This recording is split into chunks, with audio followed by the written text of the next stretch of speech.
On termine notre émission avec Fenêtre sur l'emploi. On accueille Thierry Bismuth. Bonjour Thierry, ravi de vous accueillir, fondateur du réseau Odyssée RH. Et vous aimez parfois comme ça mettre un petit pas de côté, vous comparez, et on va en parler, le recrutement à finalement une scène de théâtre. Oui, c'est-à-dire que, comme vous le savez, ça fait quelques mois qu'on répète une pièce de théâtre qu'on va jouer à Avignon et qui s'appellera On vous rappellera. Et en répétant... Ah, vous êtes venu faire votre promo sur le plateau. Bon, j'en ai fait une seconde, c'est terminé. Allez-y. Non, mais c'est terminé, c'est terminé. Ça sera à Avignon. J'ai vu que vous faites la promotion des livres, je me suis dit pourquoi pas moi. Alors, effectivement, on la répète et ça fait des mois du coup que je partage mon temps entre le théâtre et le recrutement. Et je me rends compte que, alors que ce sont des univers dont on pourrait penser qu'ils sont assez éloignés, parce que le recrutement c'est quand même du business, quoi qu'on en parle quand on le fait en prestation de service, eh bien il y a beaucoup de choses qui les relient. Et en travaillant justement sur ces passerelles, parce qu'effectivement elles m'amusent, je suis retombé sur une phrase de Sacha Guitry qui je crois dit l'essentiel. Elle dit: la difficulté au théâtre, ça consiste pour un comédien à faire ressentir des émotions au spectateur qu'il ne ressent pas lui-même. Eh ben, je crois que je ne pourrais pas mieux dire du recrutement et de l'entretien d'embauche, en étant un peu évidemment provocateur, mais finalement, quand on poste en entretien d'embauche, tout le monde ment. Quand on est candidat, on est d'accord. Hein. Quand on est candidat, mais quand on est recruteur aussi. Que vous mettiez d'un côté ou de l'autre du bureau d'entretien, tout le monde ment. Alors, tout le monde ne ment pas totalement, mais exagère, dissimule. Bon. Enjolive un peu. Ah oui, un candidat, ça a tendance quand même à enjoliver son niveau d'anglais, à raccourcir ses périodes de chômage en faisant une extension de ses périodes de travail, en augmentant un peu les résultats qu'il a obtenus. D'ailleurs, quand on fait les contrôles de référence, on le contrôle et on le prend avec bienveillance. C'est le jeu, c'est la règle d'ailleurs. Et d'ailleurs, c'est au métier de recruteur que de contrôler tout ça. Mais c'est vrai aussi. Donc, tu veux dire, il y a une petite part de comédie dans cette espèce de jeu entre le candidat et le recruteur. Oui, tout n'est pas totalement vrai, tout n'est pas totalement faux. Et c'est aussi vrai du côté recruteur, parce que quelle entreprise peut droit dans les yeux affirmer que les valeurs d'entreprise qu'elle affiche crânement sur ses annonces sont totalement respectées et représentent la réalité de l'entreprise? Il y a aussi un écart pour une raison simple, c'est que la plupart des valeurs d'entreprise, quoi qu'on en dise, sont co-construites avec des agences de com qui parlent beaucoup avec les services RH, avec la direction d'entreprise, mais qui passent assez peu de temps dans l'entreprise auprès des collaborateurs pour s'assurer effectivement que ces valeurs sont totalement respectées. Évidemment. Concrètement, ça veut dire quoi? Ça veut dire que... qu'est-ce que doit faire l'entreprise dans cette relation-là alors? Bon, d'abord, il faut bien... Honnête, elle doit être honnête. Alors, transparente.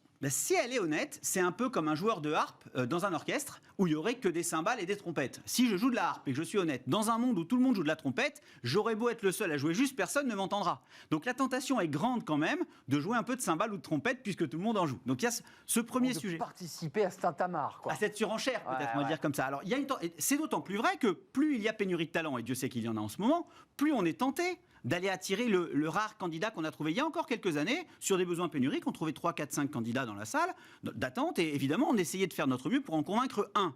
Aujourd'hui, quand on en trouve un qui s'intéresse à nous, on est content. Et donc évidemment, on est encore plus tenté de laisser tomber le grand déballage et de surjouer en avant les promesses. Ouais, c'est ça, on surjoue. Mais alors, juste pour rester bien dans l'angle que vous avez choisi, parce que je sais que on voit la passion qui vous anime, tant dans votre métier que sur ce que vous préparez là pour Avignon, deuxième promo. Quel est le rapport avec le théâtre? En fait, il est très simple.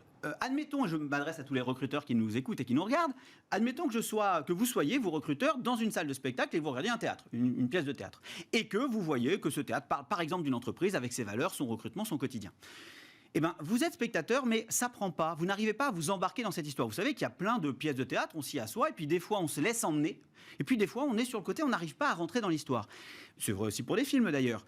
Eh bien, imaginons que vous soyez ce spectateur et que l'histoire qu'on vous raconte avec les valeurs de l'entreprise, vous n'arrivez pas à accrocher. Pourquoi? Parce que cette histoire qu'on vous raconte, vous l'avez déjà vue 100 fois. Parce qu'à force de la voir, les mêmes histoires, les mêmes valeurs, les mêmes personnages, vous n'y croyez plus. Et que d'ailleurs, cette histoire, elle vous a lassé et elle vous plaît moins. Et c'est pareil pour les candidats.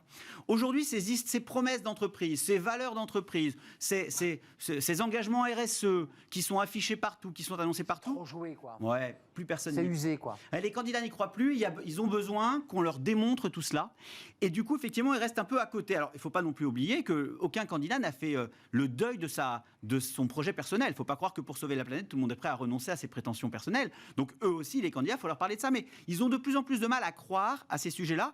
Et donc, cette scène de théâtre, qu'est l'entretien d'embauche, pour y revenir, sur laquelle tout le monde se ment un peu, mais pas totalement, eh bien, le candidat, il a de plus en plus de mal à rentrer dans cette histoire. Mais comment on traite, là, je me mets du côté du recruteur, du côté de votre métier, comment on traite cette prise de recul, justement? Alors, la première tentation, elle est évidente, on l'a dit, c'est la tentation de la surenchère, de participer à la surenchère, finalement. Et c'est là, je crois, le rôle des RH dans l'entreprise, parce que souvent, l'opérationnel, lui, surtout si c'est un manager commercial, il a tendance à vendre, à survendre son poste. Il a un poste à pourvoir, il est pressé, il sait qu'il y a peu de candidats. Le candidat est là, il va transformer l'entretien d'embauche en entretien de vente, quoi, quasiment. Ou de survente, d'ailleurs.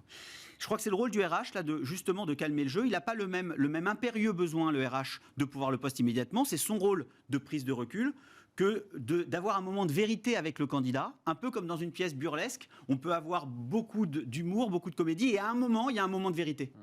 Et le RH, je crois que son vrai rôle aujourd'hui, c'est justement de générer ce moment de vérité pendant le processus de recrutement. Ça peut être en entretien, ça peut être à la fin du processus, avec le candidat. Donc, ça veut dire quoi? Il faut entrer dans la danse du mieux-disant? Comment ça se passe là? Parce que ça devient concret. C'est vrai que si c'est qu'un B2B avec le manager, le candidat est en difficulté. Il faut que le RH vienne apporter aussi sa contribution. Alors pas trop tôt, parce que vous l'avez dit vous-même, si le RH, enfin en tout cas si le moment de vérité arrive trop tôt, on n'entend pas la proposition de l'entreprise. Donc c'est normal de faire de la communication RH, de faire de la marque employeur, de mettre en avant ses atouts, quitte à les grimer un peu pour les améliorer. Et à un moment donné du processus, il faut revenir à un moment de vérité. Et là, je crois que c'est la vertu du RH de le faire là où l'opérationnel parfois ne prendra pas ce recul-là. C'est pas pour challenger votre thème, mais c'est vrai que c'est pas si bon d'être trop dans le théâtre quand on fait du recrutement, parce qu'il y a une part de fiction, de mensonge, enfin de dissimulation, parce que c'est un peu ça aussi le théâtre. C'est de la réalité qui n'en est pas. Alors c'est vrai, mais n'oublions pas que c'est pas parce que tout n'est pas vrai que tout est faux. C'est pas parce que tout n'est pas tout à fait réel que rien n'est réel dans un processus de recrutement, un peu comme dans une pièce de théâtre, où même si parfois on est à côté de la réalité, il y a des moments de vérité, comme je l'ai dit. Et je n'oublie pas non plus, et je l'ai dit en amorce, que le candidat lui aussi surjoue. Lui aussi il ment, lui aussi il dissimule. Et c'est le rôle du recruteur de comprendre que le candidat qui va dissimuler ou surjouer son entretien, parce qu'en fait il va jouer le candidat que le recruteur attend, bien sûr. Eh bien dans ce jeu-là, il y a des moments de vérité du candidat, un peu comme quand on va voir... Un casting, c'est comme un casting. Et quand je vais voir Lucchini par exemple, il y a du Lucchini dans chacun des personnages qu'il joue. Eh bien c'est pareil pour le candidat, il va jouer un personnage qui est celui que le recruteur veut, mais si on regarde bien, on va trouver dans le discours du candidat des moments de vérité. Un conseil à l'entreprise, parce que là on a vu le candidat qui pouvait surjouer. Qu'est-ce que doit faire l'entreprise en 15 secondes? Dit d'une phrase, c'est de bien comprendre que dans les parts d'ombre, dans les parts de lumière un peu artificielles de l'entretien, il faut avoir une technique d'entretien pour aller chercher des moments de vérité, pour justement faire tomber le décor, faire tomber... Et donc ça, c'est de la technique d'entretien qui permet d'avoir des moments de vérité. Faire comprendre à l'autre que, bon, voilà, entrons dans la vérité. On se dit des vraies choses, quoi. Et accepter que nous aussi, on est un peu dans la survente de temps en temps et qu'à un moment donné, on se met à nu. On pose les masques. Voilà, on pose les masques et on se dit, on a des moments de vérité. Et donc, on fait plus de théâtre. Si on vient au Festival d'Avignon du 7 au 30 juillet, nous voir, on vous rappellera. Comment s'appelle votre pièce? On vous rappellera. On vous rappellera. C'est une satire du marché de l'emploi et des pratiques d'entreprise. Et j'offre, si vous le voulez, tous les jours du Festival d'Avignon, 5 places pour les spectateurs de Bismart et de Smart Job. Vous allez sur le site Odyssée RH et vous avez 5 places gratuites tous les jours, simplement en vous connectant. Mais attendez, la régie exulte, je ne sais pas si vous l'entendez ici à l'antenne, mais 5 places pour vous, téléspectateurs de Bismart, et aussi ceux qui nous écoutent, je sais que vous nous écoutez en podcast. Si vous êtes à Avignon, on vous rappellera. Pièce écrite avec Thierry Bismuth, et je crois que vous l'écrivez à plusieurs mains, me semble-t-il. Et puis c'est une compagnie géniale. C'est bien noté, 5 places tous les jours. Tous les jours du 7 au 30. Avec un verre offert ou pas? C'est vous qui me le paierez, le verre. C'est très bien. Vous êtes très malin, Thierry. Merci d'être venu nous rendre visite. Bon vent à Avignon, parce que ça commence à se précipiter. Hein. Avignon, c'est pour bientôt. On essaiera. Écoutez, j'espère qu'il y aura des téléspectateurs de Bismart qui seront présents. On fera une petite annonce d'ailleurs sur les réseaux sociaux. Parole tenue. Hein. Promis. Merci à vous Thierry, l'émission est terminée, on a un tout petit peu débordé, merci à vous, merci pour votre fidélité, merci à Théo pour la réalisation, merci à Alexandre pour le son, merci à Fanny Griesmer et merci à Lily évidemment, merci à vous tous qui nous suivez, nous accompagnez et réagissez sur les réseaux sociaux. Bye bye, je serai là demain.